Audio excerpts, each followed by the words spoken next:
Hello, everybody. Welcome back to my little corner of the internet, and welcome back to the Taking Liberties Pro Wrestling Podcast.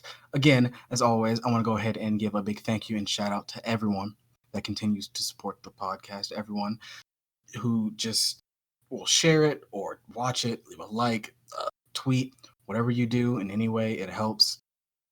And it's always great to know that it's ever growing. If you guys have any questions as to where to find the podcast, you can find me on Spotify, Google Podcasts, Breaker, Overcast, Pocket Cast, and Radio Public. And I'm getting on new platforms all the time.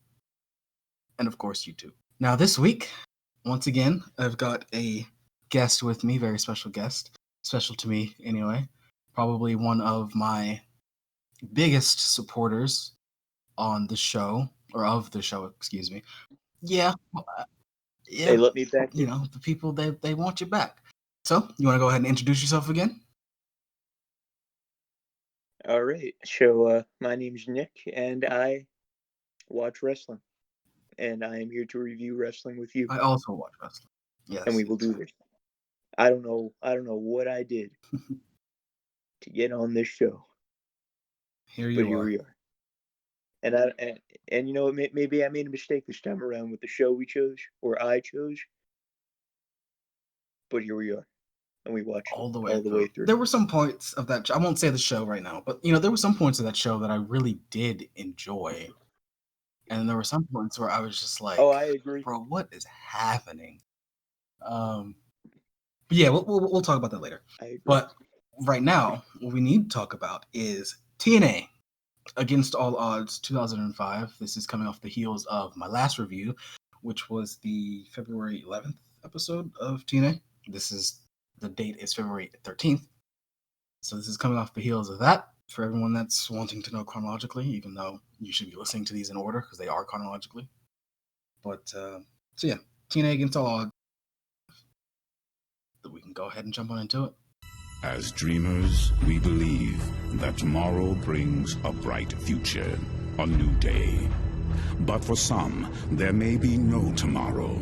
For them, there is only today. The power of now. It is a force greater than the promise of tomorrow. Now we can create, become, achieve. Now is the only moment we can seize. For these dreamers, tonight is a paradox. An opportunity for great joys or great sorrows. A chance to gain so much and yet lose much more as well. AJ Styles is arguably the greatest X Division champion of all time. The 30-minute Iron Man match is a chance to enhance the phenomenon, or be betrayed inevitably by his own mortal limitations. The fallen angel, Christopher Daniels, has always had to prove himself.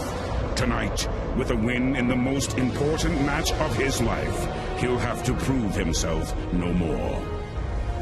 In Full Metal Mayhem, Jeff Hardy and the Monster Abyss want to show the world that although metal may be stronger than flesh, it is not stronger than spirit. Tonight, these fearless daredevils will sacrifice body and soul at the risk of making or ending careers. Jeff Jarrett clutches tightly to that which he is afraid to lose. The NWA Championship belt wholly defines him. Without it, his legacy is devoid of purpose. But what he possesses, another desires. Kevin Nash unabashedly claims it's about the money, but it is not. Deep down, this venerable warrior clings to the fleeting dreams of his youth, clamoring to bask in the glare of the champion's spotlight one last time. This is a world where men rise and become legends, or fall meekly into the dull, gray mist of obscurity. Any given moment can bring supreme elation or absolute despair. Any given night can see the dream realized or the dream forever taken away. All right, so this opening segment here, I have never felt more hyped up for an intro. I Yeah, mean, it was definitely it was corny. It's the epitome of corniness in wrestling. But throughout this whole thing, I'm thinking, when is this guy just going to say, these wrestlers have joined together to become the Power Rangers, and the Power Rangers theme song hits or something like that? Because this guy, I'm that telling you, opening hype package. I think I'm gonna throughout the whole, splice it into the yeah, episode. But that opening hype package was fucking great. Like yeah, I know it's the same WWE guy that used to do him. I think his name was Dave Sahadi. I'm pretty sure it's Dave Sahadi. And fuck, man, that was it really was like a WWE level promo package for the show to start off. It was really great. Very biblical, as they all tend to be, but still great nonetheless, I think. Well, I mean, look who's running, That's TNA true. show That's true. at the Was time. Russo born again at this point? I Maybe. know he's born again, but I don't remember when. I think he was born again at this point. Anyway, so my very first note is lots of pyro. The fucking roof explodes. Like they had they had pyro on the ramps, but it was nowhere near as bad to the pyro that they had around the ring and just around the lighting of the ring, and crazy, insane. This pyro was nuts. I mean, it's pay-per-view, so Again, I will never. I just the 3-hour extravaganza that now we have to sit through every week. Lovely, right? I just don't. When I see that much pyro, it constantly drills into my head like, wow, you guys just only profited for 1 year in your entire existence. I think 2009 was the only year that they profited, that they made a profit. And then 2010 came and she brought in Hogan and that regime, and we all know how that turned out. So we cut back to Shane Douglas outside of Jeff Jarrett's locker room, and essentially he just gets a lawyer to try and argue semantics of the contract. Yeah, this whole thing was like really self-indulgent. Like ambassadors from around the world. Are you kidding me? Yeah. And then Scott Hudson is outside of Nash's locker room. I really don't even remember what he said at all, actually. But he said something. They're standing outside of what, for all intents and purposes, is a supply closet with a piece of paper on it. And they're talking about ambassadors from around the world. In Florida. Yes. In Soundstage 21, of all places. Soundstage 21, ambassadors from around the world. Well, if you heard my episode last week, Andrew and I were talking about how they had all these NFL players that they were trying to interview. Like, any of them actually gives a fuck at all about TNA. That was weird. Mm-hmm. Yeah. Just getting into the whole pop culture thing is, for some reason, a big deal with wrestling, and I don't understand. Wrestling is so niche. Like, who are you trying to convince? Well, that's the thing, right? Because wrestling wasn't always niche. But I think that the people within the wrestling industry that do run shows like this need to realize that wrestling will never, ever become like the national sensation that it once was. And I'm not even talking about like the Attitude Era when there was 9 million people watching wrestling. I'm talking about wrestling was at its hottest from like the 50s to the early 80s. You talk about like the carnival days of wrestling. When TV came around, it propelled wrestling because it was just something that can be put on TV. Wrestling, boxing, lots of sports actually. Sports, you know what I mean? Wrestling, yeah. So wrestling, right? Combat sports, yeah. Wrestling will never ever reach that type of popularity again, and I mean that's fine. just because it's not popular to the mainstream doesn't mean it's not profitable. I think that's what people really need to drill into their heads. But anyway, so we hop on into the first match, and that is Petey Williams with Scott D'Amore versus Prime Time, baby, Elix Skipper. You wanna go ahead and talk about this match? Oh yeah. So this was an X Division showcase, right? And if I remember correctly, Petey Williams is coming off. I don't want to say like a burial in kayfabe, but like not getting a rematch with Styles. Yeah, right? I guess you could call it a burial. He definitely is like, he's not even like the number 3 contender for the X Division belt at this point, which is really weird because Styles was the one who beat him for it. So you think that realistically, Styles should probably be feuding with both Daniels and Williams, at least until they can come up with an explanation as to why Williams just kind of jobs out and gets bumped down the card. But yeah, this is sure. Anyway, and he's a curtain jerker here. I totally disagree with that, especially for these two guys, because at the time they were probably among the best workers. Oh, absolutely. Petey, what? I would say, Dude, how many fucking times has anyone stolen the Canadian Destroyer? On the show that we're gonna talk about later, we saw Canadian Destroyer. Like, Petey Williams is one of the most influential independent wrestlers of all time, and there's a lot of guys from that general era that don't get enough credit, and it sucks, but it is what it is.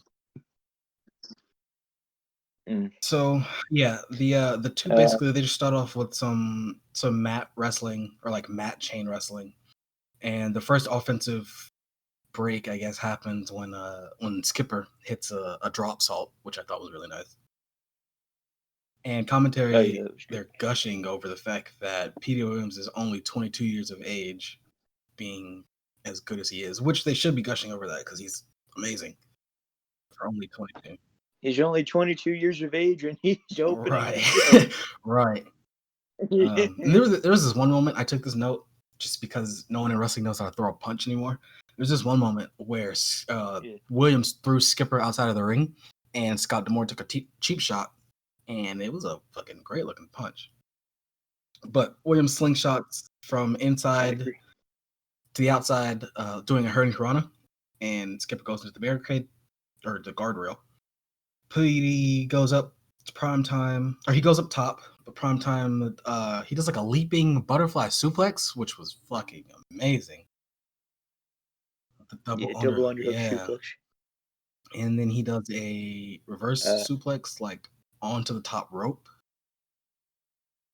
After that, and then right after that, he transitions that into a guillotine leg drop, like while Petey still hung on the top rope. Just, I don't know, this whole match was great. Williams reverses a tilt-a-whirl into a side Russian leg sweep. Skipper goes for a rope walk, and he goes for the rope walk Frankensteiner, but it looks like he almost spiked his damn head into the mat. It looked nasty. And I think this match. Yeah, go ahead. Oh, yeah, I was just saying, Williams, Skipper he attempted a jumping roundhouse. Petey evaded, and he motioned for a destroyer, which I guess would have been a Panama Sunrise. But yeah, he motioned for the destroyer, and then he gets caught into Skipper's new move, which is called the sudden death, which is like a spiking air raid crash. He just like spiked him on his head. No, dude, it's an air raid crash, period. Like all match, they're hyping this new move up. Like he's gonna debut a new move, brother. And then I'm out here thinking this is gonna be like some like crazy for the time, like like double pile driver, or like like Johnny's fucking moonsault tombstone that he wants or whatever. Just something outlandish. Yeah. But nope. Crash. An air crash is fine. I mean, yeah. I don't know how new it was, but I can say at the very least it was a nice counter. The way Williams jumped into it, and because he essentially jumped into what would have been like a sunset flip position if he were doing it, and Skipper caught him and hit the air raid crash. It was cool. And then next we get one of the featured matches out of the way. They've been hyping this up for weeks. I mean, they've been hyping this up since I started doing this show. I don't think there's one episode where I haven't seen Jeff Hammond, but they got it out of the way quick. It's the Jeff Hammond and BG James versus Michael Shane and Kazarian match. Michael Shane being Shawn Michaels' cousin, and that's it. You got anything you want to say about this match? I mean, this match was just there. Well, Kazarian does good work as per usual. Yes, he does. I mean, I think towards the end, Hammond kind of nailed Kazarian with the elbow, and I thought that was that was a pretty good spot in the match. I think it was towards the end. Yeah, there was one moment. Okay, well, I don't have too many notes, but I'll skim the ones I have. So there was one moment where Hammond. This was actually like right at the beginning of the match. So I don't even think BG and whoever was in the ring, it might have been Kazarian, I don't even think they locked up yet. Hammond steps inside the ring and then hits BG's shoulder, and the ref counts that as a tag, and I don't know why. Like, he wasn't on the apron. He stepped inside of the ring, tapped his shoulder, and that was a tag. So, tags. Whatever, man. Celebrity matches are not good, except for Lawrence Taylor. I was actually surprised at how much offense and like the quick tags that Hammond got in this match. It was really, I just wasn't expecting it. This is look, if you're going to watch this pay-per-view, the best I could say about this match is that it is skippable. It is skippable. You don't have to watch this. The only thing of note, really, in my opinion, about this match is the fucking is the super kick that Michael Shane hit Kazarian with. It looked like a real super kick. I mean, they could have just worked me, which is fine, but it looked like he caught him flush on the chin with that one. Yeah, I agree. And Hammond wins with his I think, what did he call it? Like the pit stop or something? Pit stop elbow. Yeah. As I said last week, it wasn't a pretty move, but he took the bump well. Mm-hmm. That's what really matters. And next up is Raven and Dustin Rhodes. I don't enjoy any Dustin Rhodes matches that I've been watching in TNA or during this iteration. I'm sure I'll look forward to Black Rain whenever that comes. But yeah, I just said just a boring back and forth match. You can tell that neither man wanted to wrestle this match. And Raven does the laziest ankle lock that I've ever seen. Well, it's par for the course with Raven, I would say. Fair. Not that Raven is a bad worker. I think Raven's, up there. Yeah, for sure. Character work, he's one of the best. Yeah, and I think in the ring, when he wants to, he can definitely do better than this. Absolutely. I don't know what this was, honestly. I don't know if... Well, like I said, I just don't think they wanted to come out and wrestle this match.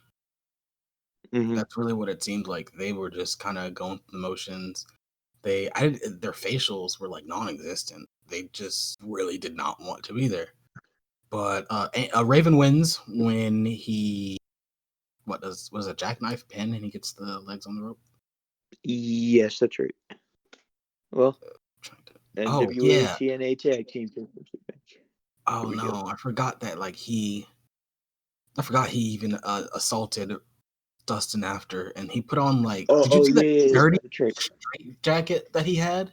Yeah, Yeah. Phil? What did he have? He had a trash Yeah, can yeah, and yeah. He hit him in the head with a trash can a few times, and then he put Dustin Rhodes in this like filthy, disgusting straitjacket. Like that thing is probably 30 years old.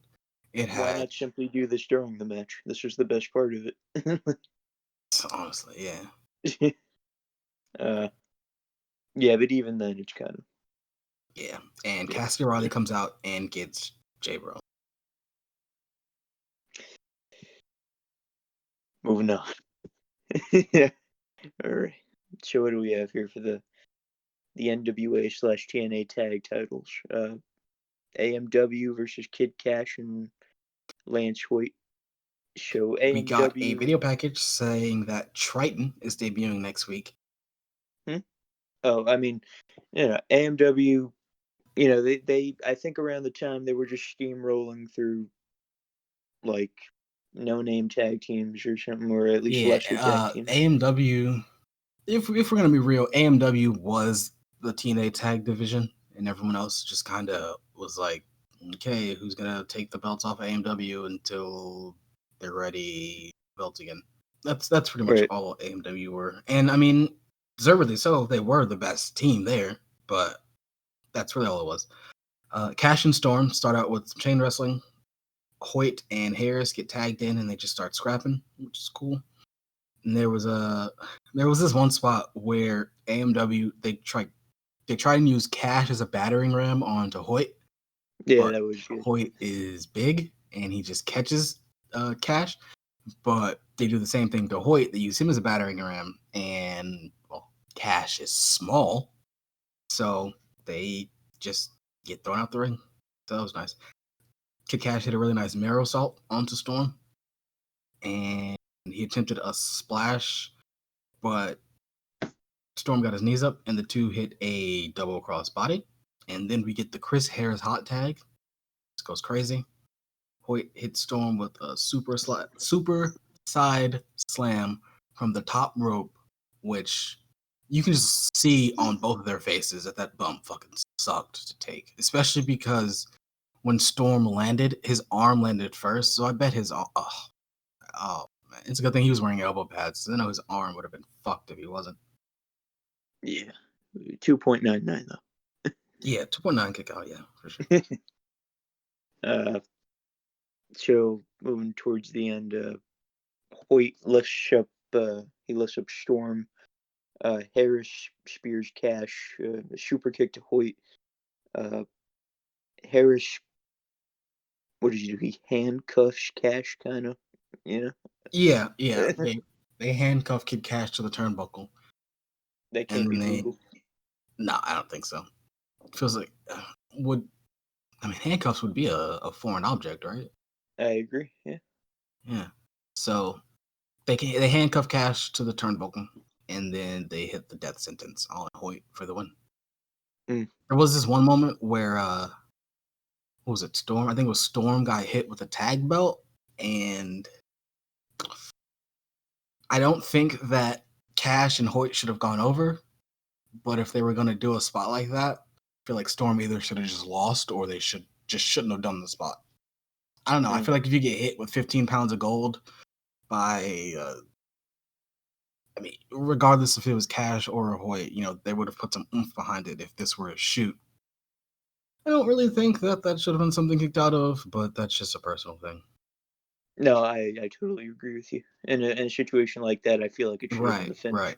Especially because it felt like it built so organically to it. So anything that came after that, to me anyway, fell a little flat, even though I did enjoy the finish. Mm-hmm. All right. And after that, we go into the Full Metal Mayhem match between Abyss and Jeff Hardy. This match was...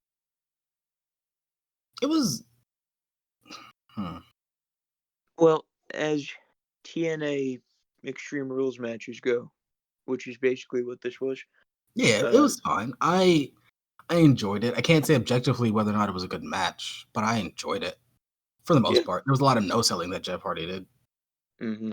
But yeah, so there was this one moment which I thought was really weird. I don't know if they just I don't know if this spot was done intentionally or if it was just a miscued thing. There's this one moment where Jeff put down the chair and then Abyss started moving around the ring. So Jeff had to pick up the chair and place it somewhere else so he could do the step off the chair tope, whatever, leg drop thing. That was really weird. And he botched a Whisper in the Wind, which, like, he botched both the move and stepping up onto the top rope. So that Hardy traps Biss in the corner, and he does like a step up. He traps him in the corner with a ladder, does like a step up Van Terminator, which was pretty cool. And then there's one moment. Oh, so I guess I should mention Chekhov's tables. There's this moment where Abyss sets up 4 tables for some reason. I don't know why he set up 4. It felt like overkill, especially because of the finish. But yeah, so he sets up the 4 tables. And I guess it was just a 5th table that was randomly set up. I don't even remember them putting this table up. And I say this 5th table because there was this one moment where Abyss or Hardy was going to do something, and Abyss just did like an overhead belly to belly from the ring to the floor, and Jeff Hardy landed through a table. But really, his legs went to the table and his back just hit the concrete, so I know that fucking sucked. Yeah. Stuff like that, man. Yeah, like it for like, you know, mainstream wrestling, which is what I guess TNA kind of was. Yeah. Like, I mean, whenever you take a bump like that, it's like a huge deal, you know? for sure. I guess I'm trying to see. Okay, I guess you could call TNA mainstream wrestling. They definitely weren't like, you know, you're not really an indie when you get national television. Mm-hmm. But they certainly aspired to be mainstream, I guess is a better way to put it. They just weren't. And there was this, okay, so the 2 brawl up the ramp, and Jeff Hardy does 2 twists of fates, and Abyss just gingerly lies down on a table. And Jeff Hardy scales the set, and he does a senton. No, it wasn't necessarily a swanton, he just does a senton, and he tosses himself. And I don't know if you saw what I saw, but I don't know how Abyss's like hip and knee just wasn't shattered because all of Jeff's weight landed right on his hip and his knee. I also saw that, yeah. Yeah, that was terrible. And then Jeff Hardy goes to the ring and he gets this comically big ladder. He reaches. Oh, for anyone that doesn't know what a Full Metal Mayhem match is, it's a TLC match. That's just what they called it. And this particular match, there were 2 envelopes. One had nothing, which I don't understand what's the point of having the envelope, but one had nothing. Oh, yeah. And the other was. Go ahead. I was just going to say, I don't see the reason for the 2. Yeah, there was no. Like, there was no point. Like, it. I guess they. Like, I forget, were they like on the same like hook or something like that? No, they weren't on the same hook. They just weren't that far apart. Yeah, if they were further apart, I would understand, but like. Yeah. See, well, realistically, the only reason that there were 2 is for the spot in the match where Jeff Hardy could get the wrong one. But just do more wrestling. I don't understand. Fucking spot monkeys, keep it on the Right. ground. Just do more wrestling. I don't get it. So yeah, Jeff Hardy, he climbs up the as I was saying, 2 envelopes. One is empty, one has a championship match on, was it TNA? Trying to give away a championship match on free TV? Yes. Yeah, on Impact. And so Hardy gets the stupid ladder and reaches for the wrong envelope, and it's empty. And then did Abyss just toss him? I don't even remember how this bump happened. Did Abyss just like straight up chuck him out the ring? I believe so. I think he just straight up threw him. And then Jeff Hardy did this fucking horrible bump. It was supposed to be, I assume, through all 4 tables, but he only broke one and then kicked one, and then 2 of them just landed on him. Like he starts kicking and stomping on the tables he did not break with his body. yeah, so Yeah. Abyss wins, Oh, and then Jeff Hardy, like a professional, I guess, starts stomping on these tables to break them. So this is peak Jeff Hardy on drugs. Like, well, well, not peak. peak. You know, the peak comes a few years down the road, but Yeah. this is definitely Yeah, Jeff Hardy at on the the time. somas. Yeah, he's zooted right now. Mm-hmm. All right, and then next up was Team Canada's Bobby Roode and Eric Young versus DDP and Monty Brown. I don't really have a So Monty, I mean, 3 yeah, notes. I don't have much to say other than Monty Brown. I believe at the time you 100% could say that this man was buried. And at the time around here, he's looking to rebound, taking on Jeff Jarrett's like goons, I guess. Team Canada. Yeah. I don't really have too much notes for this match. There was this one just the chain wrestling spot at the beginning where Monty Brown had, I think it was, who was it, Bobby Roode, Mm-hmm. in the wrist lock, and he just didn't let it go. Like even when he got out of the ropes or got out of the ring, I thought that was pretty cool spot. And then there's this one spot where DDP fell into Bobby Roode's ball sack, Yeah. and the Faces win decisively. Those are all my notes for this match. Like the Faces win decisively. It was hardly competitive. Yeah. I mean, skippable. Very. Yeah. Especially since nothing really comes of this down the road. Yeah, this whole match was pointless. This is a really. bathroom break. This is what that is. Really, if you wanted to like go to the bathroom, go get a snack or something, this match was completely, could have skipped this match. Nothing would have happened. And then we go on to the 30-minute Iron Man match between Christopher Daniels and AJ Styles.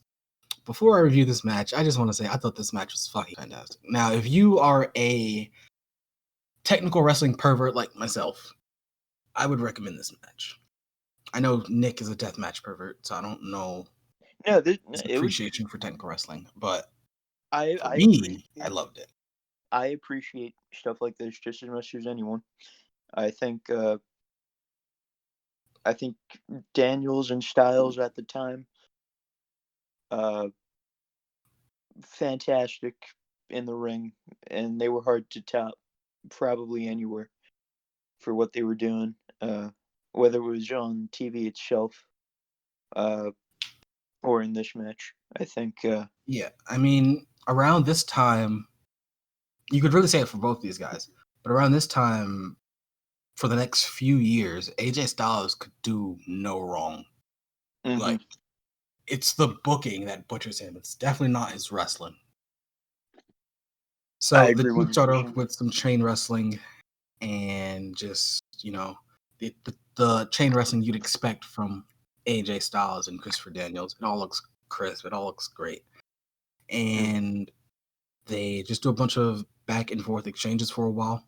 And then the first bit of separation happens, I think, with a drop kick again, right? Did AJ do a drop kick? And that's when Daniels powdered, because there's this one moment where AJ was gonna go for a diving cross body or like a spring. What do you even call that? Yeah, I guess a slingshot to the outside. I believe that. See, okay, it's not a pescado. That's the thing. It's not a pescado where he vaults himself directly over the rope. He leaped onto the top rope first and then did a crossbody. So yeah, he did like a slingshot crossbody, or he attempted it, stopped, and just did it again. So I mean, cool. Mm-hmm. So, all right. So there's this one moment in this match where Daniels fucked up the positioning of his legs for the Arabian press, and he fucked it up bad, right? But the thing is, the move still looked great. Sure, it was close. His head almost spiked the mat. But if you weren't looking for that sort of thing, the move looked great. Which I was already certain, but I am 100% certain that whole when he couldn't, or like when he got his legs up and had an even better like landing, and he didn't do it on the AEW show, and he hit it or he landed on the ramp. There's no way that wasn't part of the storyline. There's no way. I've seen Christopher Daniels do Arabian presses for like 15 years, and I had never seen him mess it up that badly. Just, Yeah. sorry, just a little tirade that I went on there. But No. I agree. Like, I think Daniels is just. It's hard to describe Daniels like in his career because like if you see a match like this, you're thinking, how is this guy not on so many bigger levels, and now he's doing whatever with in AEW these days. Like, when you see a match like this 15 years ago, you really have to, and at this point, Daniels was a 12-year veteran in the business. In 2005, he was a 12-year veteran. So at that point, you just got to ask, like, how the fuck hasn't this guy, like, how wasn't he already making millions and millions and millions of dollars? Just, I don't want to say in WWE, but like, that was really the only place you'd make millions and millions of dollars if you didn't go to Japan. So, well, I think in general, just like, okay, let me try to phrase this the right way. People knew about Christopher Daniels at the time, and I think they all knew what he could do. I just don't think that he had enough exposure in TNA compared to where he would have been otherwise. You know what I mean? yeah, I agree. I think the three-way between him, Styles, and Joe, I think, is what really put, for one, TNA on the map, but two, it's like it made those guys. Those are three guys that kind of broke the wrestling casual. I don't want to say casual, but like if you were only a WWE fan, right? Mm-hmm. And then you watch that match, you're like, oh damn, who's this AJ Styles guy? Or like, who's this Samoa Joe guy? And even Daniel, you know, the match. If anyone's never seen that three-way between Daniels, Styles, and Joe, 2005, fucking go out of your way to watch that match. It's fantastic. Anyway, this is off topic, but like recently on an episode of Raw, I think who fucking Seth Rollins and whoever else was in the ring cutting a promo on each other, and Samoa Joe was also in the ring, and Seth Rollins calls him, you know, he's like, "Well, I'm the best wrestler around," and you know, as Samoa Joe is in the ring, right. I'm the best wrestler around. I Like, am the best way to wrestler fucking around. bury this dude, you know what I mean? Right. But I mean, How to be can fair, it's not like Vince gives a fuck about Samoa Joe anyway. yeah? I'm Well, surprised Vince didn't put a shirt on him, honestly. not the T-shirt. It's even crazier that, see, I'm not too fond of like bringing up current time Fed stuff up in my podcast just because I feel like it's going to date this terribly, especially because of how forgettable WWE is right now. Yeah. But it's crazy to me that Otis doesn't wear a shirt, but Vince put a shirt on. Keith Lee, who actually has abs, that, you know, I don't really care about a wrestler's body type. I don't give a fuck about that sort of thing. I just think Vince's mentality of that sort of thing is super weird. Anyway. Yeah, no, I agree 100%. Getting back on topic. Styles, he attempts a 450 and Daniels gets the knees up and hits the Angel's wings for the first fall. He then steals the Styling DDT, which was cool. Styles ends up stealing the Angel's wings for a near fall, and I think that that Daniel's first fall happened with it happened around the 16-minute mark, I think. 16, 17-minute mark. So after that, the two guys wrestle for another 10 minutes, and AJ just barely gets a roll up at the 6-minute mark.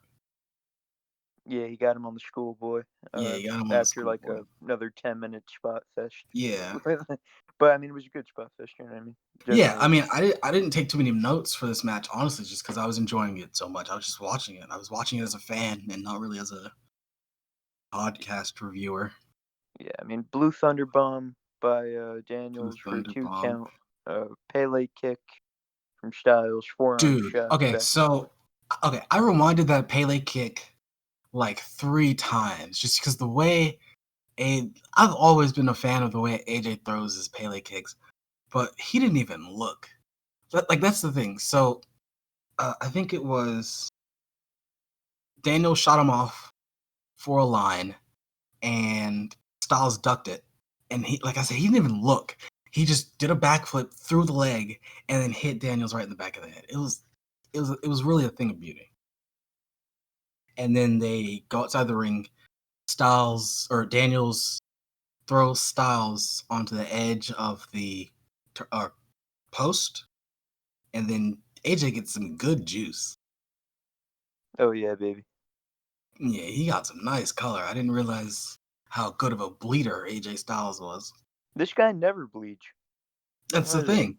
That's why I didn't really realize how good of it. I mean, I've seen him bleed, but he hardly ever bleeds. So, he's a really good juicer. This is the only time I've ever seen him bleed. Yeah. Now that I think about it. I haven't seen it. Yeah, I really don't see Styles bleed a whole lot, which is shocking considering how good of a juicer he is. Mm-hmm.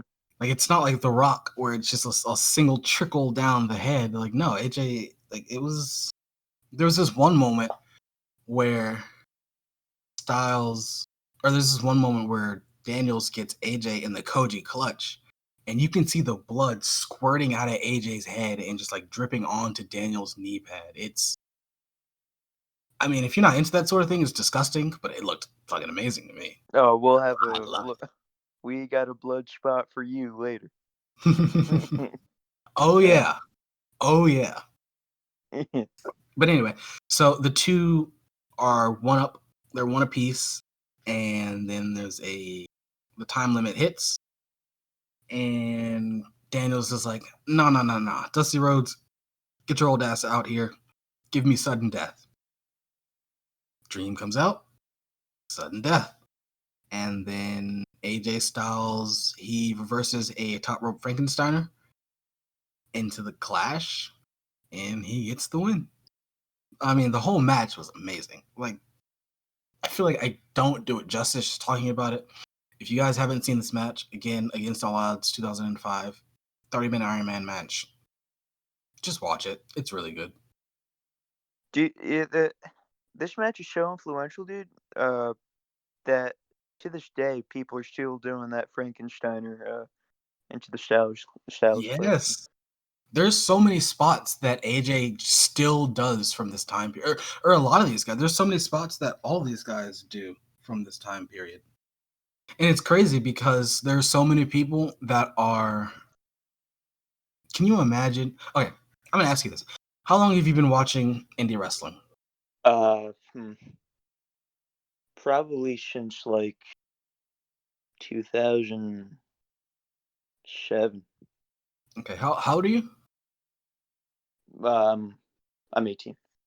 18. Okay, so you're 18, born in 02, 2007. You'd been 5 when you started watching indie wrestling?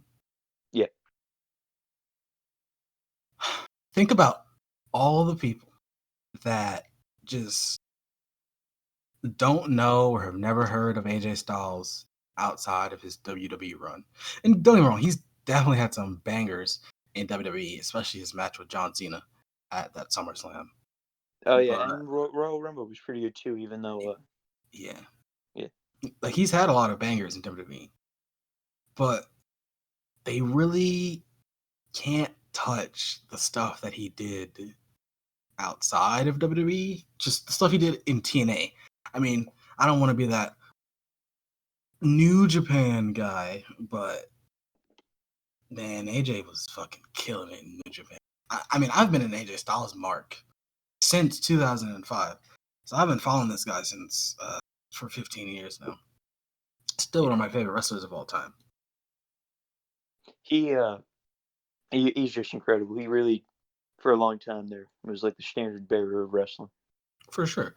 I would say that this may be a controversial opinion. This may be a hot take. I don't know. I think the way I'm going to word it's probably going to save me.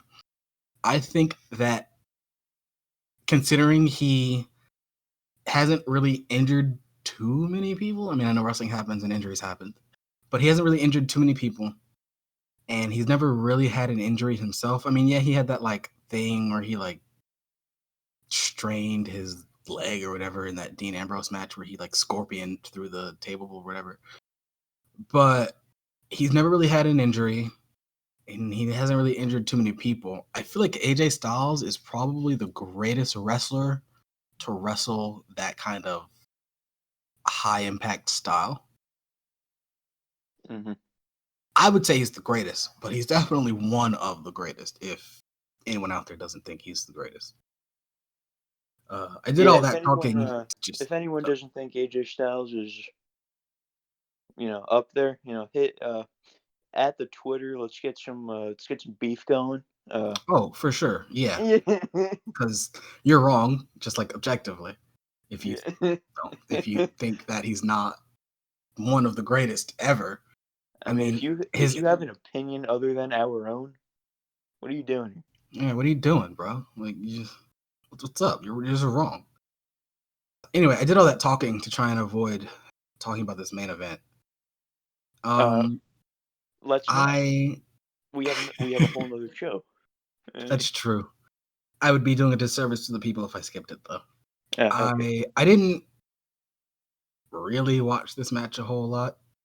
I mean, I skipped some of it, and I was doing like other stuff during it. But the main event was Kevin Nash versus Jeff Jarrett for the NWA TNA Heavyweight Championship. And the beginning of the match was Nash just beating the hell out of Jarrett. And this was a regular match, right? This was just a regular one-on-one rules apply professional wrestling match, right? Well, I'll tell you what it was. It was an ego trip for this guy, Jeff Jarrett. Oh, for sure. But I asked that question. I asked that question because almost immediately after the bell rings, Kevin Nash tosses Jarrett outside the ring, and they just start doing crowd brawling, and Nash gets a steel chair and hits Jarrett with it. And I'm just like, bro, what? Like, what's going on here? Yeah. My bad. I don't know. I'm looking at my notes here. Which is it? Nash kicks out of a bunch of shit. Showed us Jarrett. Yeah, like Nash hit a very blatant low blow in front of the ref, and then right after that, he was going to like use a chair, but the ref told him that he'd get DQ'd if he used the chair. So, I mean, the ref saw him do the low blow, but like the low blow transitioned to the foreign object, but yet that would have been a DQ, but the low blow wouldn't have. I don't. There was this one moment that actually did pop me because I just thought it was hilarious. So throughout the whole show, essentially, Jeff Jarrett's lawyers are trying to get Dusty Rhodes to sign this paper because Jeff Jarrett's lawyer is like, he's like, I can actually show you proof that Jeff Jarrett has never used a guitar to win a match. So basically, he's just trying to get the stipulation removed. Again, the whole thing is just semantics. So the thing that popped me in this match is, as everyone knows, the stipulation would have been that if Jeff Jarrett uses the guitar, he would have to vacate. Well, not vacate, but he'd lose the title to Kevin Nash if he used the guitar. 6,000 IQ move here would have been. Oh, don't be mad. 6,000 IQ move here would have been if he like prior to this match, if he created like a variation of a DDT and called it the guitar and didn't use it, and instead uses the Oh, actual guitar, that would have been 6,000 IQ move here. that would have been a 6,000 IQ. I think what he did was like a 5,000 IQ move, though. It popped me for sure. So instead of having a guitar, Jeff Jarrett has a cello. It is a kayfabe. It's a gimmicked cello. Very gimmicked because as soon as he takes it out of the case, the shit. What do you even call that part? It's not a handle. The part that the strings run up to breaks. Like so, this cello is flimsier, seemingly, than the gimmicked guitars that are used.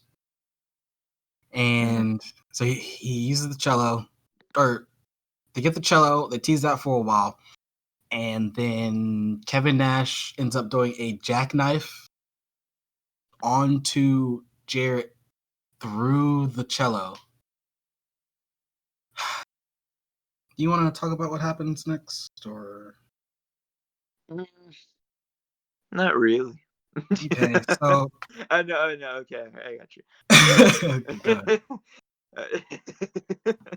Jackknife firebomb on the cello, but the referee was smacked by Jeff Jarrett's leg. So Billy Gunn interferes. And no. What?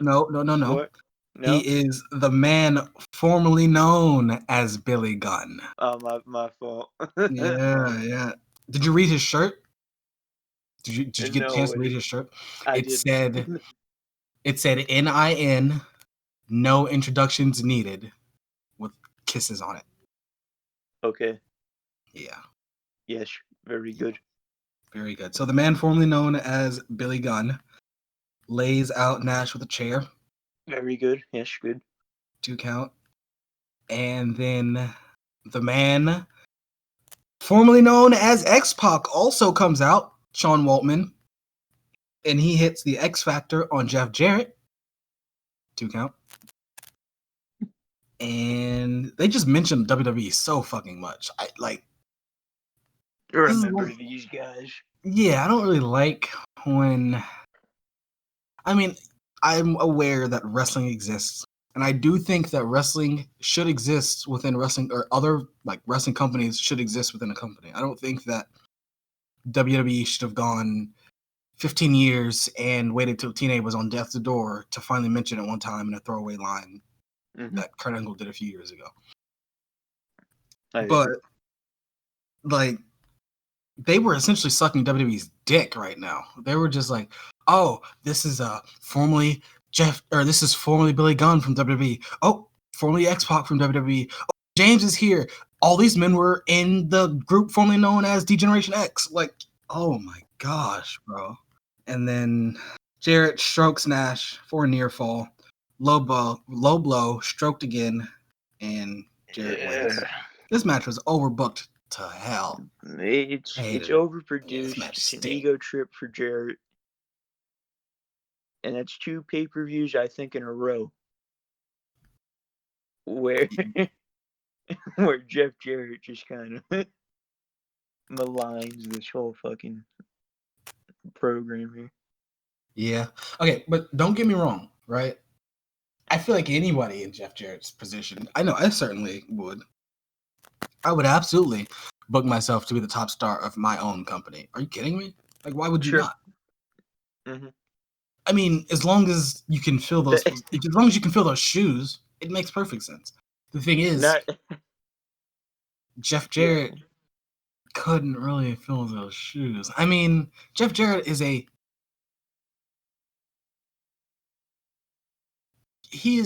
good talker, but I do not think that Jeff Jarrett is main event title draw worthy. I just don't think so.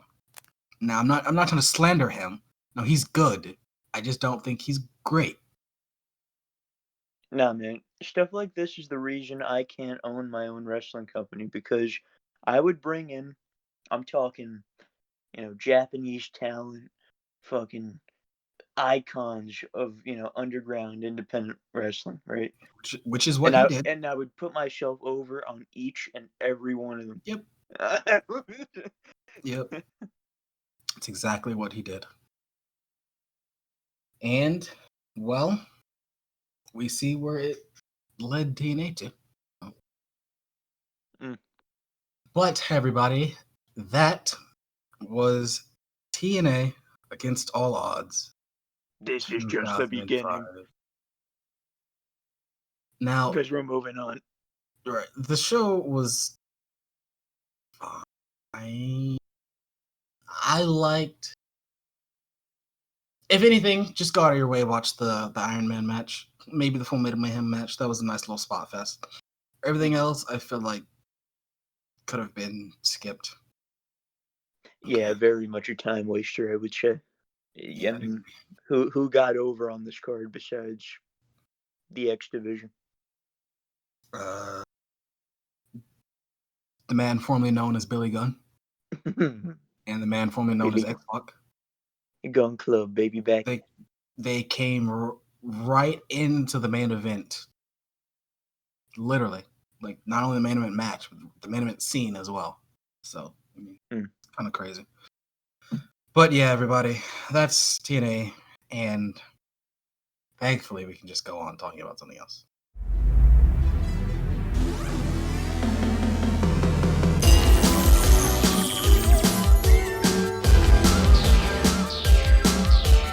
The recognized symbol of excellence in sports entertainment. All right, so the show that you have suggested for us to review, you want to go ahead and do all that? Yeah, sure. Okay, so so in retrospect, 2016 independent wrestling is a combination of very good and very not good. Yeah. And early Beyond Wrestling was really did showcase a lot of like talent that you see today. Right. I in mean, like there are some NXT names or on here. AEW. Yeah, there are some names on here that are in NXT or AEW or on the main roster of WWE or whatever that we're going to talk about, and I'm sure it's going to surprise a few people listening to everybody that's listening to a bunch of marks, but Marks. I saw the card and I was like, oh wow, that really. I mean, two of the two guys in the semi-main. Was it the semi-main? Yeah, I think it was the semi-main. The two guys in the semi-main just had one of the hottest, quote-unquote, feuds of the last, 2.5, 3 years? Yeah, that's about right. Injury, yeah. So, yeah. So the show is, let's see, what's the date on here? The 28th of February, 2016. Beyond Wrestling by Popular Demand is the name of the show, and takes place in Rhode Island, I believe. And New York represent. Yeah. So the first match, I believe it was Drew Gulak and Connor Claxton, and they go like in a 14-minute kind of grapple fest, and it was really good. Yeah, so this whole match I really. It. Yeah, I really enjoyed this match. Again, I'm a technical wrestling pervert. Like that whole holds, counter holds, chain wrestling. I love it all. If anyone doesn't know what chain wrestling is, like what it really is, one of these days I'll give it an actual description for you guys. But essentially, it's just holds and counter holds. That's the best way to describe it. Anyway, yeah. So I'm a huge chain wrestling guy, and I can credit my dad for that actually. And the two, basically, the whole match, they're just like you said, it's a grappling match. The whole match, they're just jockeying for position. It's an entire match of grappling, and Shit, I enjoyed it. So really, aside from the inherent match, or aside from the inherent story that's in every wrestling match of person A just wants to beat person B and get money, the story of this match was that Connor Claxton is Drew Gulak's teacher. He trained him. It's like that was the real story of this match. So it's like everything that Gulak did, Claxton kind of knew a counter for it because he taught him. I think a good point of note here is, shoot, I forget exactly when this happened, but Drew Gulak around the time was like really was one of the newer faces in CZW, and I think around 2016. I could be wrong, but I believe around 2016 was when he had a feud with Danny Havoc, uh, and that was like really his proving ground for the Indies.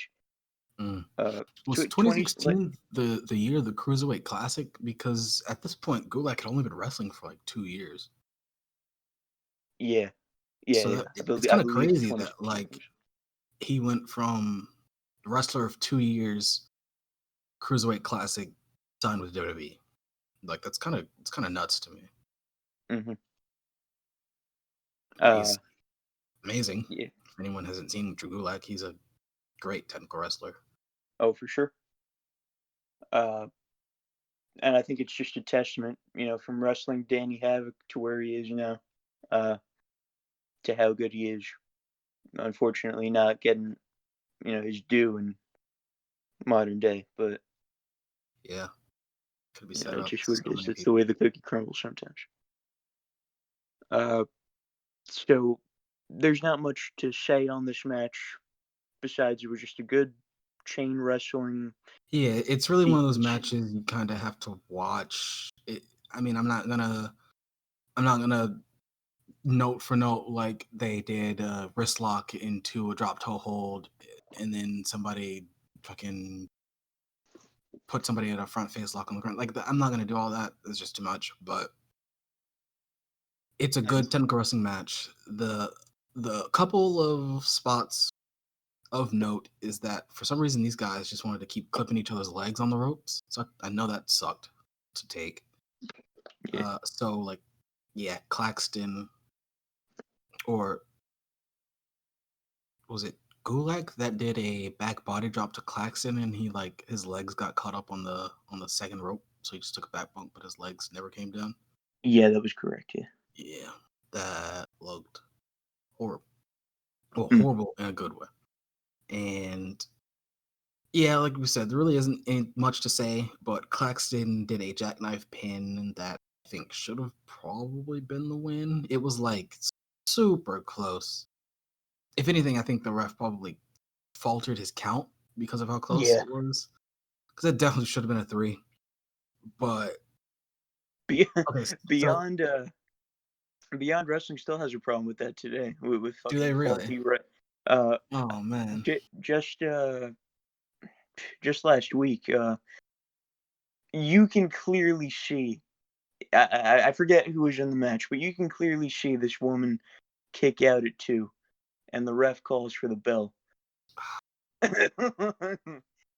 Yeah, And bad the whole crowd's officiating. just like shitting on that.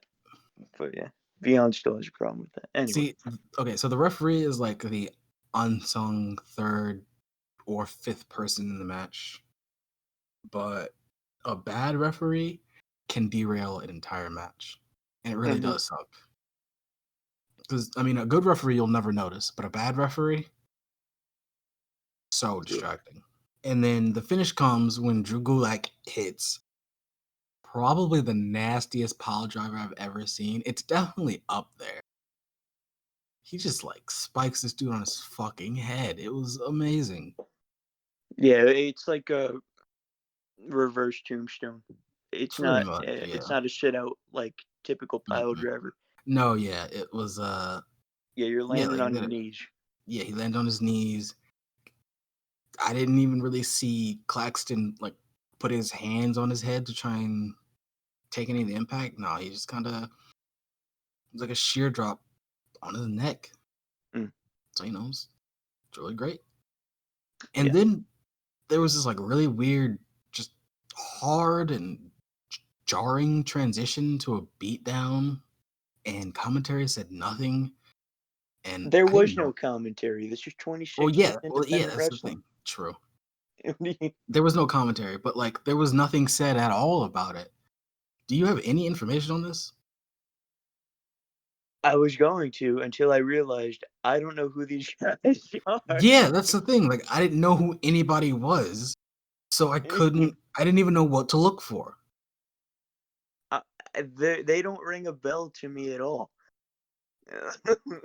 Yeah. Uh, So there was, this one group or this tag team, I guess, was supposed to fight this other tag team, but they do like a pre-match assault with baseball bats, and they're laying it in pretty hard to their legs.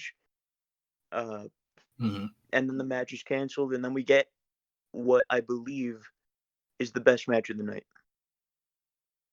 Do you mean the massage envy match? Is that what you mean? Is that what you mean? Oh yeah, baby. Okay, so all right. All right. So we go into a tag match between Massage Envy of Dorian Graces and VSK versus Milk Chocolate, Brandon Watts, and Randy Summers. I've actually heard of. I think Dorian Grace is the only one I actually hadn't heard of, which is kind of weird. But so, well, the Massage Envy name is not just a name, and if it weren't just from said name, they do a lot of transitions into a massage.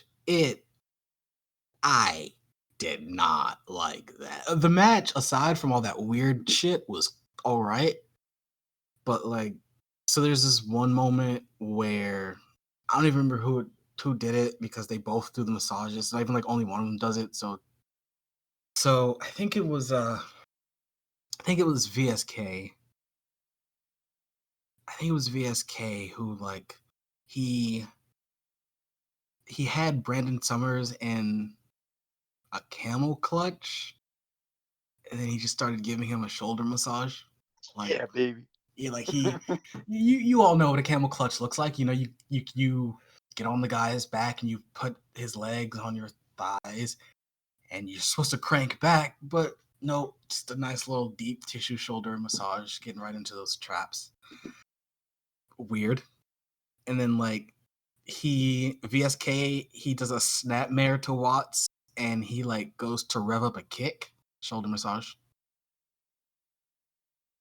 One of these guys even did a purple nurple. I've never seen a purple nurple used as an offensive maneuver before. Oh yeah, That and was and then they were about to do one to the ref, and the ref gives one back. yeah. And that was great. Yeah, I actually So did pop for that. That was pretty good. yeah, I popped for that. I popped.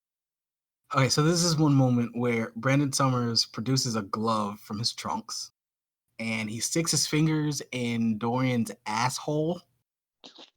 Like, not even no subtlety, just straight up asshole. And then Dorian puts Summers' fingers in his own mouth. And then right after that, my next note was, this is the most homoerotic wrestling I've ever seen. I mean, these guys were lathering themselves up with baby oil. Some of them were half naked, massaging other dudes. Nothing wrong with that, but it's what it was. I'm gonna make a quick note about my favorite spot in this match, okay? Okay. And it was the baby oil spot. I forget who was on the. All right, let me set the stage for you. One guy gets on all fours, and he puts oil on his back. Mm-hmm. The other guy. Oh, I actually did really like this spot. I thought that was an innovative spot. Yeah, I know what you're talking about. The other guy puts the oil on his front side. So one guy's on all fours with oil on his back. The other guy's getting ready to jump onto the other guy's back with oil on him. Mm-hmm. Meanwhile, there's someone in the corner with his legs spread. Yep. And he slip and slides off this guy's back, kind of like a Yeah. penguin would do Yeah, on the snow. penguin slip and slide, yeah. Yeah, And he torpedoes right into his crotch. yeah, and that I loved. That was probably my favorite spot of the match. That's the saving grace of the entire Yeah. match. Yeah, everything else was kind of weird. Everything else, including the next spot, which was the happy ending from Massage Envy, which, for anyone that doesn't know what the happy ending is, so basically Massage Envy had, who was it? Was it Grace? Or Summers? Was it Summers that I think it was Summers. Summers? Yeah, I think it was Summers. So Summers was on the ground, and Massage Envy get a towel from somewhere, and they put the towel over Summers' crotch as he's in the ring, and one goes from above, one goes from below, and they grab his dick while the referee is counting. You know, they got till 5, which still, I feel like if you're going to do something so blatantly illegal, probably should be a DQ, but I guess they could have been grabbing anything because the towel was there, so we don't know. I guess if you wanna kayfabe that as best as you could. And then Massage Envy win with the Shatter Machine. Yep. From all that to the Shatter Machine. Yep. Thankfully, I said we go into Leo Rush versus John Silver.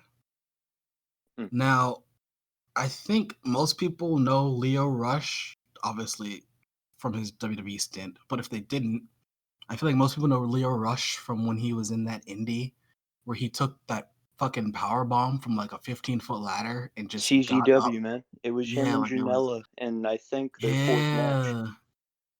Like it was nothing. He just fucking took this power bomb from like a 15-foot ladder and just got up, no sold it. And dude, hold on. Let me say something about that. I don't know why people got so worked up about that. I have seen. Okay, all right. So I'm sure everyone here knows about and I'll mention it later too because it's kind of a big deal around this time. Janela and Zandig, right? Mm-hmm. And the roof bump from this time period. Yeah. Zandig broke his back in 3 spots. And he got up. and he just kind of went into the crowd and was like, yeah, well, that's it. I'd like to think. Why don't you guys do that pose I'd like to do? Why don't you do that with me? Let's take a picture. I feel like there's a few reasons that people got upset. Well, first, we should really mention that it was mostly old timers that got upset. Yeah. And I definitely understand their logic because you shouldn't take a bump from a 15-foot ladder and just act like it didn't hurt because everyone watching knows it hurt. Everyone knows it hurt. So it does kind of kill the illusion a bit. But if we're being 100%, most people just saw it as like a 20-second clip on Twitter or a GIF. They don't know the context or anything, and they just got upset. That's really all it is. That's usually what wrestling is. It's a fighting spirit spot. It is a fighting spirit spot. There has been much worse. There has been much worse. For sure. Yeah. I mean, people fucking have no-sold in literal death matches. So it was fine. It was whatever. Yeah. So the match is just John Silver beating the fuck out of Leo Rush. He did, I don't know. There really wasn't too much to say about this match. It really was just Silver beating the fuck out of Rush. I think what they wanted it to be was a Leo Rush showcase match, but there was never one time within this match where I thought that Leo Rush was gonna win or that he had the upper hand or anything like that. I think the most impressive thing in terms of Leo Rush in this match was his physique. And dude, he was huge. Yeah. Obviously for a guy his size, he's not a big guy, but he was for his size, he was huge. He's still in good shape to this day. But like, I don't think he's as jacked as he is here. No. Yeah, he's in good shape, but I don't know if he was on the gas. I don't want to throw out any allegations. No, I don't think so. I think Leo. No, I'm joking. I'm joking. Most people aren't on the gas, even though wrestling is not a real competitive. Anyway, so Canadian Destroyer into a last ride and over against. Bro, I'm so fucking tired of the Canadian Destroyer, man. The only people I want to see do the Canadian Destroyer are Petey Williams and like Hornswoggle. That's it. I don't want to see anybody else do the Canadian Destroyer, bro. I'm over it. Yeah. I mean, 2016 independent wrestling, every match has a Canadian Destroyer, every card at least. So I would say this is at least passable for the night, because it's only the one, I think. Yeah, at least. Yeah, could you imagine if like Zande did a Canadian Destroyer this year in 2016? I mean, in 2019, was that 2019 or was that the beginning of this year?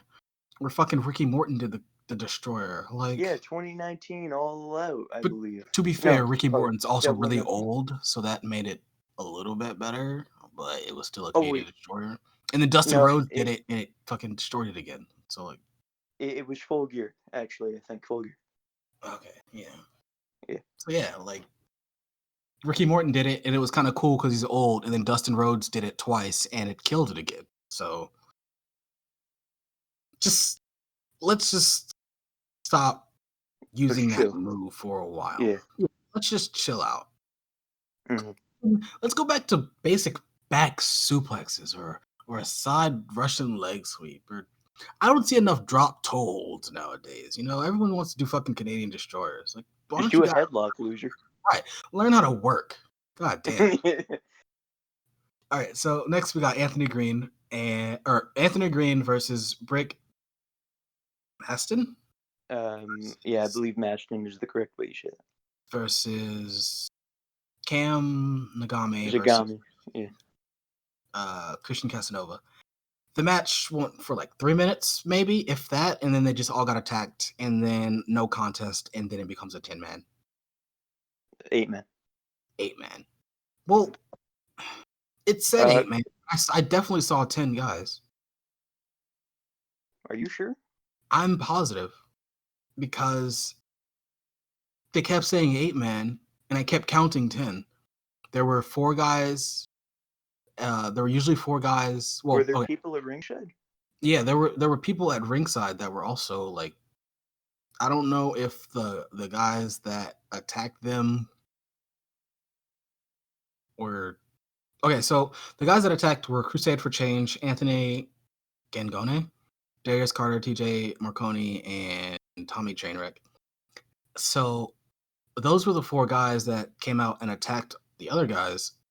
But I'm positive that I counted 10 guys, because all those guys were brawling inside the ring, and there were also 2 guys brawling outside the ring. Well, I mean, it could have just been like... It might have... I guess it could have been like managers or something. I don't know. Mm-hmm. Yeah, so this... But let me mention, Christian Casanova is still to this day doing cool shit. Oh, yeah, he was... I mean, everyone in this match is really doing some pretty cool stuff. But for 3 minutes, yeah. This whole thing was 2 schmozzes in a row. Like, and then Donovan Dijak was there. Yeah, he was there. Kind of there. Do you want to talk about the next match? Or introduce it or whatever? Yeah, okay, Ryan Gallione and with his manager Veda Scott against Candice LeRae. This match goes for about 10 minutes. I think it was pretty good. I mean, yeah, I enjoyed it. I didn't take too many notes, and I just thought it was a good match. Hey, this is one of my favorite matches on the card, actually. So before we started this session, I told you that I was going to ask you a question. This is Mhm. what I wanted to ask you. What is your stance, or how do you feel about intergender wrestling? Well, I went to a a Beyond Wrestling show last week, and the whole card was intergender wrestling. So that's how I feel about it. Okay. So, I think it's great. I think you net. I think it's kind of fucking stupid that you can look at Japan where you got Suzuki, even fucking Jun Kashai that get to wrestle intergender matches no problem. Like it's a right. part of the culture. And then in America, where you got a whole fucking card, and you got Dick and Chin against Priscilla Kelly, and then suddenly it becomes a big deal, or Janela against fucking Chris Statlander, or Dickinson and Kimberly, and then Okay, it so becomes a big deal. It just didn't make any sense to me. I don't intergender wrestling. I don't want to say I don't care about it because that's not true. What what I'm trying to say really is intergender wrestling. I don't, like you said, I don't really get the whole thing that people are all on about as far as intergender wrestling. I mean, I do get it, but I don't. Like obviously, no one wants to see simulated man hitting woman, whatever, whatever, whatever. But are we all gonna pretend that we don't know what wrestling is? Really? Wrestling is a work. If it were a man and a man, or a woman and a woman, or a man and a woman, whatever the fuck, it's two people or groups of people going into the ring, trying to put on a performance, just trying to entertain all the people that are there. It's not like it's a man trying his damnedest to just beat the fuck out of a woman for 10 minutes or whatever. And Well, hang on a second. I think even if it was even if we were like totally fucking stupid to the whole thing, uh, if people were not smart to the business, uh, and it was presented as a shoot more, then even still, I don't think it's a well, yeah, problem. Because if you're presenting as a shoot that a woman can beat up on a guy, and the woman has just as good physical attributes, or that was actually going you to be know my next point. Yeah, if it were presented as a shoot, I I sort of kind of get if we're talking about untrained schlubs, man just gonna beat a woman, sure, sure, sure, whatever, whatever, fine, fine. But in kayfabe, or even if we're presented as a shoot, we're talking about across the board trained athletes that have put their fucking time, blood, money, and sweat all into honing their craft. It feels a bit foolish, at least to me, to say that main eventer Candice LeRae can't beat undercard schlub guy male jobber. Like, obviously, that's not what happened. But I feel like if they are supposed to be presented as professionals doing something badass in a combat sport, I don't, it's weird that everyone gets so hung up on it, at least to me. I mean, some of my like favorite matches from this year were intergender matches. So I mean, Intergender wrestling, I mean, obviously, there's always the inherent built in story of man versus woman. Everyone has this belief, I guess. I mean, we all know that sure, men have slightly more muscle or whatever than women. But again, if everyone here is supposed to be professional, why is it out of the ordinary that the woman who might be slightly weaker can't just be smarter and win the match that way? mhm. uh, I think a good example of intergender wrestling uh, recently, well, besides the whole Beyond show, uh, well, I mean, there were a few matches on that Beyond show. I think it was like Slade and Alley Cat. Okay. Slade's just a fucking hoss, and so is Alley, I guess. uh, Priscilla, Kelly, and Dickinson, Kimberly, and Janela. Those three matches were good examples of intergender wrestling. And then you also have uh, bu- bu- bu- bu- bu- uh, Alley Cat against Manser from February, I believe, from Run Ricky Run, and that was a good match. And that like really emphasized man versus woman, but they did it well. You know, just having Alley Cat overcome this fucking Southern mania. I don't know if this is a controversial thing. I don't know if this will get me heat or whatever, but I feel like having an intergender match is on my wrestling bucket list. Whether or not I go over, I don't really care. But Okay. the stigma about it is weird, and if I can help erase that stigma, I'd like to be a part of it. Yeah, it didn't make any sense to me. Anyway, good match. Candice LeRae lost.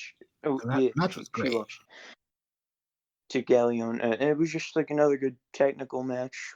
I don't think there were too many power moves. Yeah, so like aside from it but being a man-woman match, which people get hung up on, it was just generally a big little match. It was this match would have been no different if you put Rey Mysterio in Candice LeRae's spot. It was a big little match. It was the little person trying to chop down the big person, and then once that finally happens, big pop because wow, it's David versus Goliath. So she finally chops him down. He powders, and then she hits like a tope DD or a tope tornado DDT. That was sick. And then she just gets all her lucha shit in, and she hits the penis plex, which yeah. fuck Joey Ryan. But yeah, so after that, she just did.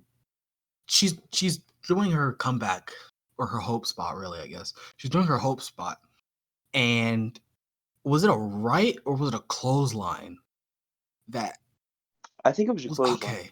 I thought it was a right. I know that like he hit a clothesline the second time, but I thought he just hit her with like a straight right hand as she was coming off the ropes because she just fucking crumbled, dude. And Gallione, he hits a roundhouse that'll probably knock your nipples hard. It was nasty. And then he gets the win. It was a good match. I really enjoyed this match. It was one of my favorite matches on the card.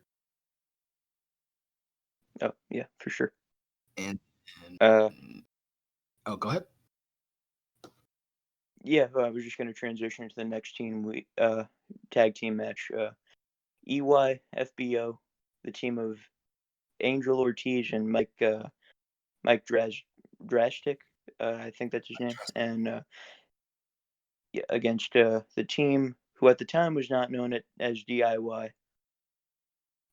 but Johnny Gargano and Tommaso I Ciampa. think they were just being branded as DIY because I remember hearing some DIY chants toward the end of the match. Oh, were they? Okay. Well, I don't really remember them being DIY. Yeah, I like I said, I think they were just being branded as DIY because commentary also mentioned how they had like just kind of broke into NXT and they're just kind of starting doing their thing there. And there were like some DIY chants at the end, but it wasn't a lot, which makes me again think that like it's a new thing. Mm-hmm.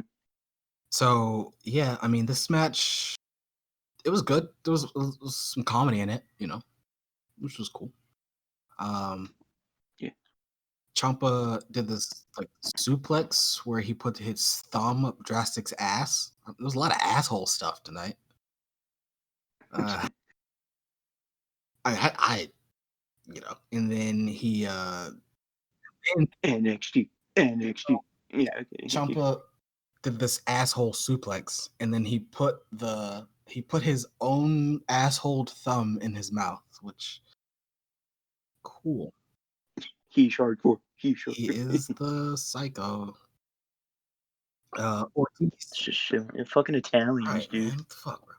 So Ortiz hits or he like holds Gargano up for a vertical suplex, and then Drastic makes a tag, and he takes over the vertical suplex. I don't think I've ever seen that before, but I kind of want to steal that. That was a really nice spot. Thought it was really cool. That's my move, right? Yoink. Okay, so one of the commentators had said action too quick to call, which is a call that I completely forgot about. I forgot that people used to say that. But that's what I'm going to say from now on whenever there's too much shit happening for me to take notes. So expect that, everybody. And the match ends with a small package from Ortiz, pins Ciampa, whatever. And then And then we move on to what deserved to be the main event. do you hear me? Yeah, I can hear you. Did you hear what I said about the glasses? I don't know. I just heard Discord cut out. About the what? Glasses. No, I Okay, don't yeah. think So so. I said Ciampa took a guy's glasses and rubbed his sweaty dick on it and just put it back on the guy's face, which was cool. Oh yeah. Oh well. Yeah. And now the main event, a dog collar match between JT Dunn and the bad boy, Joey Janela. So this match, I will say, deserved to be in the main event because Janela always does cool shit, and I will stand by him the whole way. Because every time he's in the ring, he's doing something cool, and this was a good match. This was a good match, but even just realistically, there shouldn't have been a match after this because it probably would have fucking. This match would have tired the crowd out had it gone on any earlier. Yeah. This match is not long at all. It's like It's it's about about a 10 10-minute minutes. match, and we get some juice like a minute and a half in. As a result of the chain, right? Was it the chain? I think so. It might have I been. think it was. Well, no, that's later. I just think it was a foreign object. I don't remember. I just know we got some juice, and I was all about it. So yeah, Janela takes this like nasty ass flip bump through a standing like a chair that's standing up. Just destroys the chair. Oof. Janela hits a Michinoku driver onto the seat of two chairs, and lots of chair shit. And so I know you said you're not like, or there was a choking spot in this match. I know you said you're not like really a big fan of that, right? Choking spots. You can deal with a whole lot of shit, but not choking, huh? Well, no, I don't have a problem with choking, but I have more of a problem with like the hanging spots. Hanging. You know, Okay, like yeah, what? yeah. Or yeah. Like Big Boss Man, or like fuck. I think there was a Actually, more with like what match was it that I reviewed? more with like yeah, Edge versus Orton, or Yeah, there was a match that I I guess reviewed Moxley, recently. Omega. Oh, it was that Nasty Boys match from the WCW pay-per-view where they literally just tossed Public Enemy, one of the Nasty Boys, just tossed Public Enemy out of the ring, and it was also a dog collar match, and yeah, he was just hanging him over the top rope. Yeah, you probably would not have liked that spot. It looked pretty nasty. Yeah. And then yeah, so Janela uses a chain to choke the life out of Dunn. Janela takes a Death Valley driver through a trash can on the outside, and he takes a power bomb onto an upright chair. Lots of chair spots in this match. Yeah. I think this is the beginning of Janela's crazy ass run. That for like 3-4 years now. Well, you know, so when Janela started out in his career, he was like really a punk kid, and he didn't know how to work at all. But then I think around, I don't know, 2014, 2015, he started getting really good in ring. And then 2016 onwards is when he started having a lot of fucking memorable banger matches. And I think this was like the beginning. So isn't it like now in 2020 where they're trying to do the AEW story that Janela can go, even though he's been going for like 4 years strong? Was that yeah. Yeah. Pretty sure it's not. I don't understand that either, because every match he's had in AEW has been solid. Yeah. I mean, that's just wrestling in general, right? They're going to push the story that they want to push, regardless of how you feel. I mean, it happens with WWE, it happened with TNA, it's going to happen with AEW. I don't know why people think any differently. I think they just got to give this fucking dude a break, man. Everyone knows that this guy breaks his fucking back, literally, whenever he wrestles. He takes the craziest spots all the time. He takes every single hardcore spot you can think of. He is pretty damn good when he's just wrestling. Yeah. And, I mean, just give this dude a break, because he can go, and this match proved it. Yeah, that's really all it is. I mean, 5 years ago or 4 years ago. Yeah, and 4 years ago, and just now, JR is asking if he can go. Like, yeah, he can fucking go. Watch the tapes. Oh, man. But yeah, so the match ends when Janela just fucking chokes him with he chokes. Oh, yeah, and a camel clutch. Yeah, he with the chain. chokes him with the chain, which good. That's how this match should have ended, honestly. If you got two things wrapped around this guy's neck, one of them being a steel chain, well, yeah, fucking choke him, win the match. Yeah. And I mean, I would not have booked any other finish, honestly. I think this was the right finish. He choked him till he passed out, and that was that. And then, yeah, we got Chris Hero coming out. Janela telling him to suck his dick a whole bunch. And then... Good on you, Janela. Right. And then Chris Hero lays him out with the rolling elbow. And that was it. So, for the most part, I enjoyed the show. I definitely enjoyed the opener, the intergender match with Candice LeRae, and the main. The DIY tag match was cool too. Really, it was just the Massage Envy match that I wasn't really feeling. Oh, I think there was also this one thing. I don't even know if I took notes about it. There was this one thing that I remember telling you when we were watching the show together. I was like, I fucking hated all of that. I really don't even remember what it was because I didn't take notes for it. Was it the 8-man? Was it the 8-man? It was either the 8-man or it came right after the 8-man. Because I know it was before the it was before the Gargano and Ciampa match. It might have been that whole Dijak thing, honestly. Yeah, it might just been the 8-man, if we're being real. Because it was a whole schmoz anyway, so yeah, it wasn't anything really of note. It wasn't really a whole lot to like. So, closing thoughts on the show. I guess big takeaway here when looking back at 2016 independent wrestling. The indies were losing out big time. NXT was gobbling up a lot of the talent. They didn't stick around for long in 2016, 2017. Janela stayed. I don't know. They probably didn't look at this guy because of the whole hardcore stuff. And the main event was the first big match in a long line of really good matches for this dude on a several-year string. Yeah.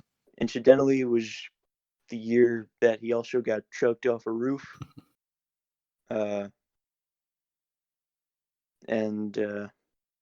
Yeah, it's just been a whole roller coaster for this guy since. Yeah, if you guys are sleeping on Jordanella, just don't. It's just that simple. Just don't. He's a good worker. Good deathmatch wrestler. Yeah. I mean, even if he's not a deathmatch wrestler, he's a good deathmatch wrestler because he wrestles on his style. Right. That's how I want to be. Maybe, I don't know. I'll have a deathmatch. I don't know if I'll have any more. You and me, man. We already just. I'll take all the spots. Agreed. We've already agreed.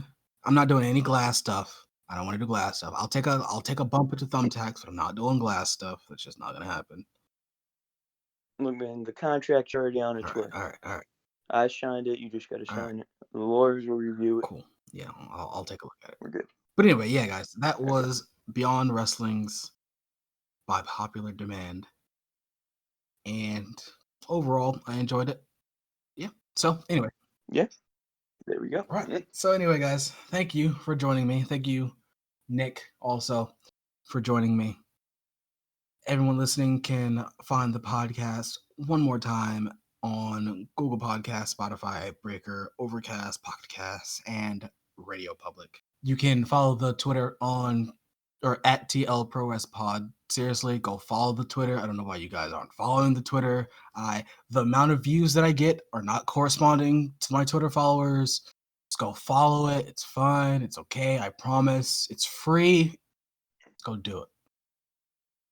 And of course, Hell yeah. subscribe, like the YouTube video, all that good stuff. You guys know the deal. Download Right. it. Download it. Shit. Just go support me. Support your boy. All right. Please. Anyway, guys, thank you for joining me. Nick, thank you for joining me. No problem. And I will see you guys next time.